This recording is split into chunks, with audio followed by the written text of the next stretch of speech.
Today I'm going to show you how I tend to prepare my fibre for spinning, particularly if I'm wanting to spin quite fine.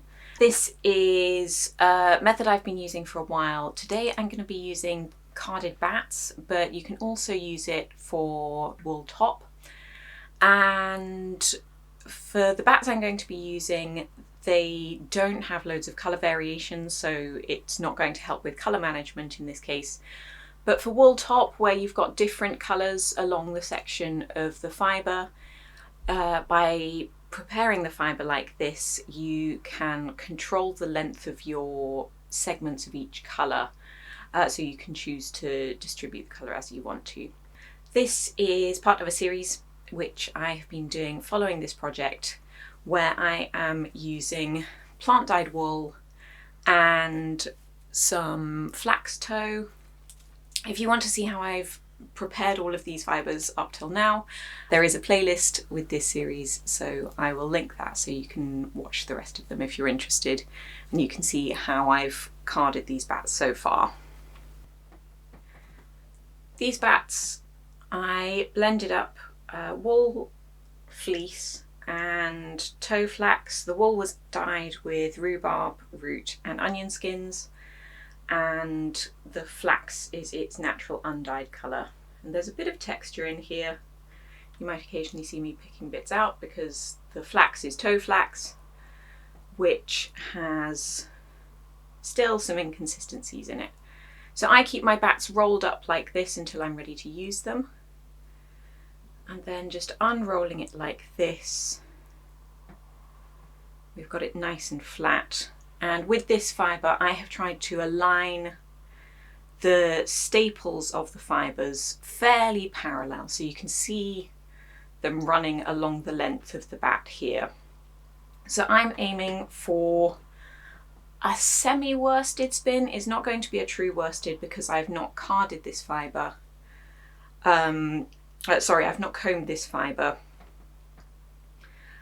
And I probably won't be doing a full worsted spin, but by preparing the fibre this way, I can kind of mimic a worsted spin. So what I do is I start tearing off sections, and the sections can help determine the thickness of the yarn I'm going for, and also colour management. So if I've got different colours across the batt this way, or streaks of colour throughout the batt, the skinnier the sections, when I'm spinning, the shorter each area of that colour will be in the finished yarn when I'm spinning.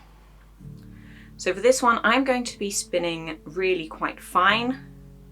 Again, the colour management doesn't really matter here, but I'm just going to peel off strips of fibre.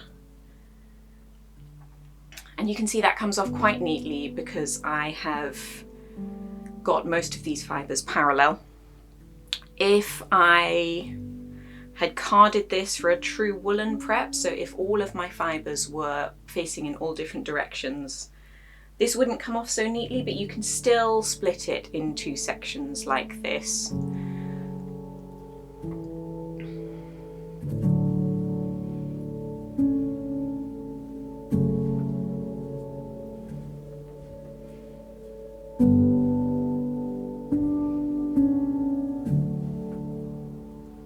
I think that one's a bit wide, so I'm just going to split that one down again.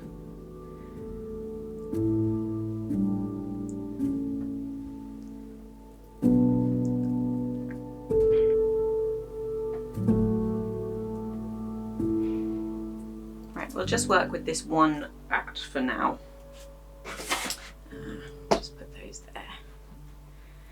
And then, so you can, with this fibre as it is, just roll it up into a little nest, and you can spin straight from that. That's fine and great. If you're happy with that, super, you're pretty much ready to go. But I prefer to do some pre-drafting on my fibre. As I said, I'm going to be spinning this sort of as fine as I can. And I find that pre-drafting the fibre helps me to control the thickness of the yarn, get it more consistent when I'm spinning. And I also find it more enjoyable to pre-draft than spending more of that time drafting the fibre when spinning, because that feels like the spinning goes slower. And with particularly large projects like this, I like to feel like the spinning is going a bit faster, because that can take a very long time. And so I just grasp firmly, and my hands are further apart than the average staple length of these fibres, but I'm also not gripping it really tight. There is space for the fibres to slide apart, and I'm not pulling too hard, and I'm relying on the friction of the fibres to just kind of pull away from each other. And again, I can leave it like that, but because I'm wanting to go really fine, I'm going to do another pass. Now this fibre prep is not consistent in terms of how I've prepared the batts.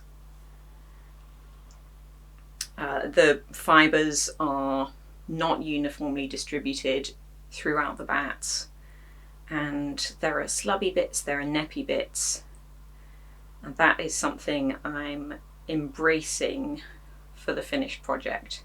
We'll see how that goes. I'm intending this to be a weaving project, and so I'm wanting singles yarn that are very fine but decently strong.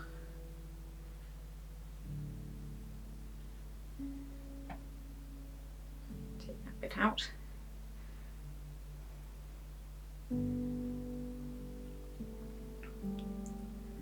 And this is also, if your fibre is a little bit compacted from having been dyed, you know, if it's a commercially prepared top that's then been hand dyed, sometimes they can get a bit compacted, and this can be a nice way to prepare it before you spin it, so that again the spinning is a little bit more enjoyable. And then now that I'm happy with the thickness of that little nest, I'm going to wind it just around my hand quite loosely. Don't want it to be too tight so that it's going to be difficult to get off there. And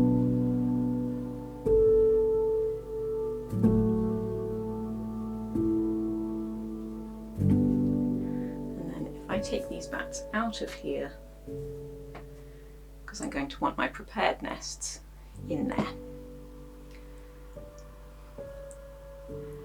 And then we just go again on all of the strips. Some of the strips might be a bit thicker than I'd like, and so I might split them down again before pre-drafting.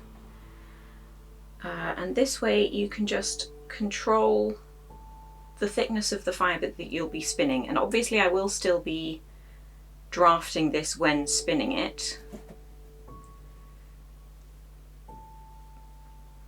but it just helps to control things a little bit more at the spinning stage, having it pre-drafted.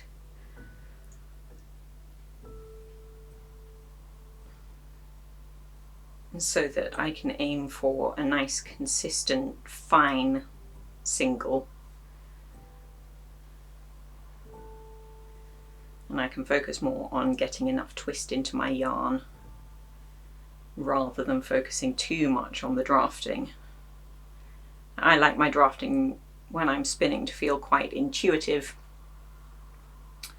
and doing this allows that to be the case. And I also just really enjoy this part of the process, just getting to know the fibre a little bit better before I start spinning. I think is quite nice. And you might find that until you get used to the fibre, you end up with sort of thick and thin sections where you may have pulled apart too quickly, or your hands may have been too far apart. So if you just go very gently It can take a little while to get used to how much grip you need.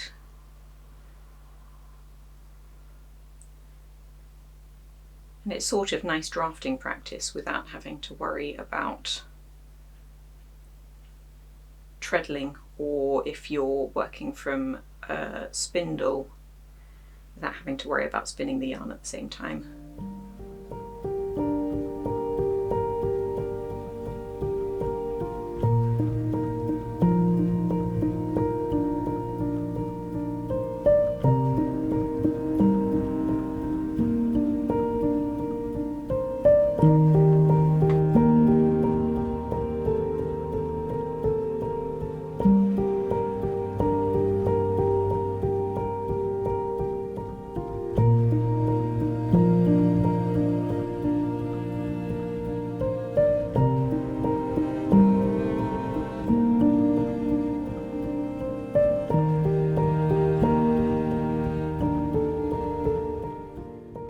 So here we have it. That is the first of 6 batts. Well, no, more than batts than that, because that's only half the fibre that I'm going to be spinning for this project. But that's the first bat of many, all prepped up into nice little nests, and that's sort of how I do it. It's a fairly simple process, quite a meditative one, and it makes it just, I find that it makes it spinning much more enjoyable. I enjoy spinning anyway, but feeling the fibre go through my fingers a bit faster is nice. And so if you would like to keep up with what's going on with this project, I will put a link here so that you can see the rest of what's happening, either the previous videos if you haven't seen those yet, or if you're watching in the future, you can see what becomes of this fibre. And so until next time, bye bye.